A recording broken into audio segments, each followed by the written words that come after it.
What's up, everyone? So, have you seen a couple videos on the internet where people don't trim their briskets? And then all of a sudden you're wondering to yourself, is that really even necessary? Well, I'm telling you, trimming your brisket is kind of like a certain adult activity. Even when it's good, or even when it's bad, it's good. But when it's good, it blows your mind. This is gonna give you to that mind blown area. My name's Michael. This is Rain or Shine Barbecue. Let's get started. Okay, so the very first step that we need to talk about is going to be selecting your brisket. Now, this is a choice grade. It's based on, the quality, the marbling, stuff like that. But you're gonna pick the whatever one is gonna be the best for your price range. Choice is usually pretty cheap, a little cheaper. Then there's Prime, there's even Wagyu, and then of course there's Select, and that is in no way, shape, or form should be on anything. So choice is gonna be your bare bones. Ideally it'd be Prime. After you get that, you're going to get a bag and some type of other container like this. Ideally barbecue safe. I'll tell you why at the end. Stay tuned to the end because, well, there'll be a couple good tips. Next, very sharp knife. That's important because it's gonna be a little harder to cut it with a dull knife. I hope that it's pretty self-explanatory, but just in case it isn't, it's a good idea. Now that we know the quality, when you buy it, you kind of need to be a little selective. You see these ends right here? Oh, this one's pretty thick, this one's thinner. That's almost always going to happen. What you really want is make sure that you get one that's relatively about the same. If it's not, you're going to be trimming a lot more. Is that the end all? No, you can deal with it. You'll just making a lot of sausage at the end of it. But it is a good idea to keep in mind. You can get one that's a little bit more uniform. This is a relatively small brisket. I think this is only like 12 pounds or something like that. Yeah, probably a little bit bigger. But it is fairly decent shape. It does have a few little tidbits here. I'm not really sure I'm liking this, but it is a choice grade brisket. Very first thing we're going to start off with is flipping it over because we want to work from this side. Now here's the thing. Ideally, this would be warm. We're outside. It's a little warm. Or excuse me, this should be cold. We're outside. It's a little warm. It's kind of thawing as I speak. Ideally, you put this in the freezer, maybe like an hour or two before you actually do this. It just makes it easier, but not necessary, as you're about to find out. So next, so this is the fat cap. We basically, when we trim a brisket, we want to make it as aerodynamic and as perfect as possible. This whole piece right here, one, it has this big old slice in it. That's not good. That's not going to cook very well. And two, it just has like this big flop. So what we're going to do is we're just going to cut off that whole thing and just kind of round it out a little bit. Each brisket is going to be a little bit different. So yours may or may not look like this, but because I have this just weird random piece, I'm going to be taking it off. Now you might be wondering what's with the bag and this. This is mostly beef. That's going to go in there. This, however, is going to be for the fat. Actually, no. Scratch that. This is for the beef. Reason for that, like I said, I'll tell you at the end. Okay, so we have a nice little piece here. This piece is a little pointy for my liking, so we're going to be cutting it. Now, you might be noticing that I'm cutting on aluminum foil. That's just my preference because I'm outside. You can cut on whatever you want. This is mostly fat, it goes in there. See this weird piece? Not liking that. So we're going to be lobbing this off. Now, you do have to be mindful that every piece you're cutting is a piece you're not going to be eating, but at the same time, this would not be enjoyable. So you really need to find that fine line. Basically, we're just trying to make it even as possible, as I mentioned. Mostly beef, we're going to keep that. Because all that's going to do is become like jerky. So you have amazing and then jerky. We're going to try to have everything be amazing. It's kind of like the weakest team on the party, or your team. This whole piece right here is fat. We're going to cut this off. Now, what you are going to see is probably me scalp a few things, because in my opinion, it's better to cut a little bit of the fat and kind of scalp it than to leave too much. Now, you can argue as much as you want about how dumb that is, but in the years I've been doing this, I've never once saw a brisket that I've cooked and thought to myself, man, I wish I didn't scalp it right there. I mean, yeah, maybe some of the bark gets ruined because there's a chance of pooling, but at the same time, it's not that big of an issue. I will always know the days where I didn't cut enough fat off and it's just a white, this piece on top. No one really wants to eat that. It's not really caramelized very well. It didn't render very good because it's so damn thick. Yeah. I did forget something though. Beer. So we're gonna take off our glove just enough to open this. Put back our glove on and take a drink. This is mandatory, by the way. This is another tip.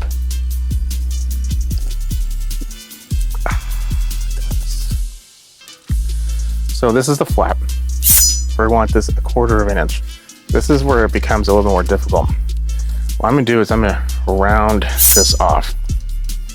The reason why we're rounding it, it's gonna kind of give us a little bit of a gauge of how thick the fat is. Because if we're already basically at a 1/4 inch, which, fun fact, I'm playing that in the wrong one. If you get a smaller one, they're generally cut pretty well. You don't really have to do a lot. There's a lot of trimming comes in when you have to do like very large pieces. But if that's what you need, then guess what? That's what you need. It's not that big of an issue if you scalp up here. I did. In fact, I actually did that on purpose. This little piece already is not a part of my liking, so we're just gonna take that off. Now we're just going to keep on trimming this fat. Right about here is where you're going to want to kind of not scalp it from then forward. Now this piece in the front, same thing. We're just going to want to round it up a little bit. In addition to that, it's just not going to cook very well. So yet again, we don't want jerky. That's a different video, but we want good brisket. And a good brisket is a brisket that doesn't have jerky on it. I'm just gonna take this whole piece off because we have this that we were trying to work on, but now I made the executive decision, it all goes.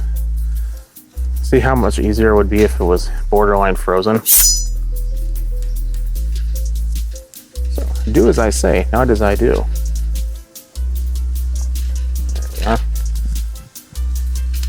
I'm liking the roundness a lot better.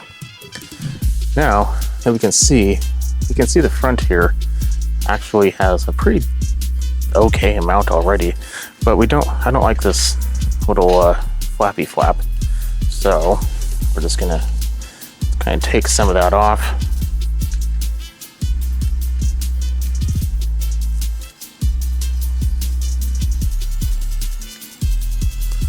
Yet again, this is frozen, not even a problem. The front here, also pretty close to a 1/2 inch or a 1/4 of an inch, but we could be a little closer. Now, you do want to start on the fat cap end. I'll explain that at the end as well. I'm gonna cut this off because yet again, it's a little flappy for my liking.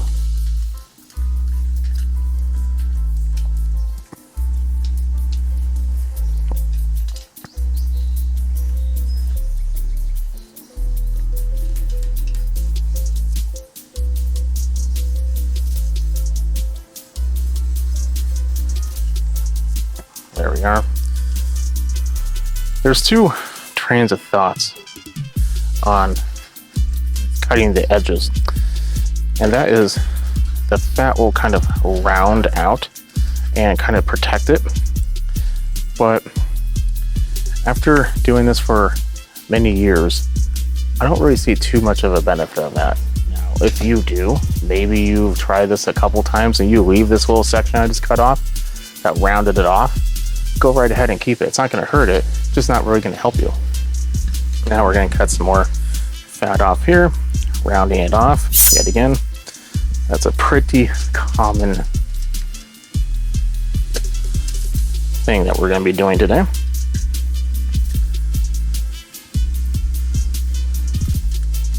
We'll work on that a little bit more on the other side.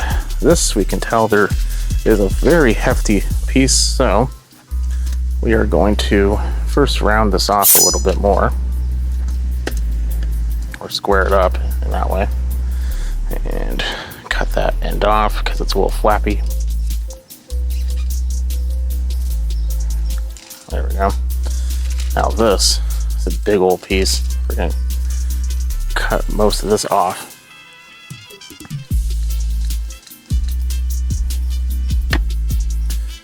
This will not render whatsoever. Well, maybe the top will, but definitely not getting closer to the meat. Now, take your knife, just kind of go like this, kind of smooth it out. If you see anything that you want to trim off, feel free to do so. I think I'll do that with this. And we have a back half done. This is the easy part. We got through the hard one. You can take a breath now. If you want to, you can take a drink. I am. I'm going to say something. It's called silver skin. People are in this giant impression, and you take all it off. That's a falsity. There we go. You don't. You can, but contrary to popular belief, it will render off. So, don't worry about it. I don't. If it's super bad, you potentially might want to take some of it off, just because if it's super big, it might constrict a little bit during the cooking process, and it might cause your brisket to go from flat to bloop. That's usually not a good thing. Ooh, I'm not liking this little cut though. Sort of glad the butcher gave me that little trinket. So that happens. We're gonna cut that off. There we are. Rounding this off, just like the other side, except we did a lot of rounding already.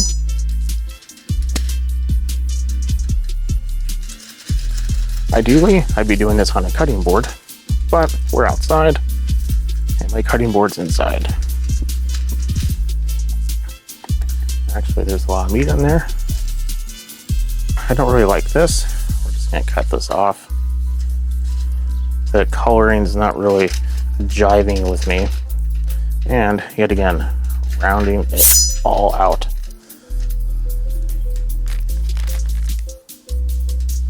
Same thing with right here. We're just gonna go at an angle, round. Get creative. It's kind of like when you're young and you're making a picture. I don't really like this piece. We're just gonna round that off as well. There. Yeah. Okay, and stuff like this, we're just gonna cut off. That will not render. The really hard stuff is what you really want to get out of here, because that's just not good. No bueno. And if you really want to, you could take some of this off, go with the meat. Yet again, this is significantly easier when it's cold. I feel like I should have a counter for that. Or maybe I already do.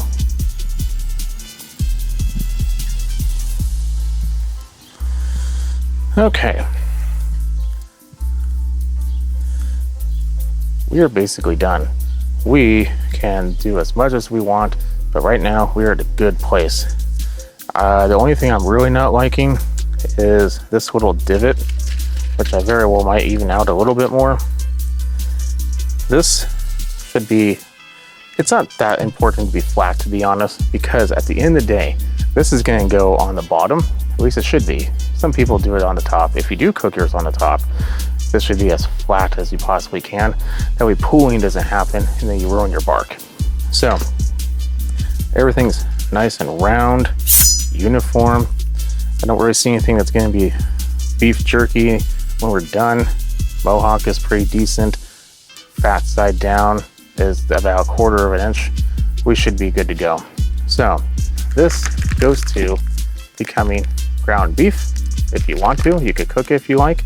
This you put in your smoker, turn to tallow, and you use that tallow for the completion of the smoking. Watch my next video on how to do that if you want to know more. But we have our brisket, we have our beef, we have our tallow materials. We should be good to go. This is how you trim a brisket. Easy, very worth it. So I'm gonna go ahead and leave you at that. So have a good night, subscribe, catch you on the next one.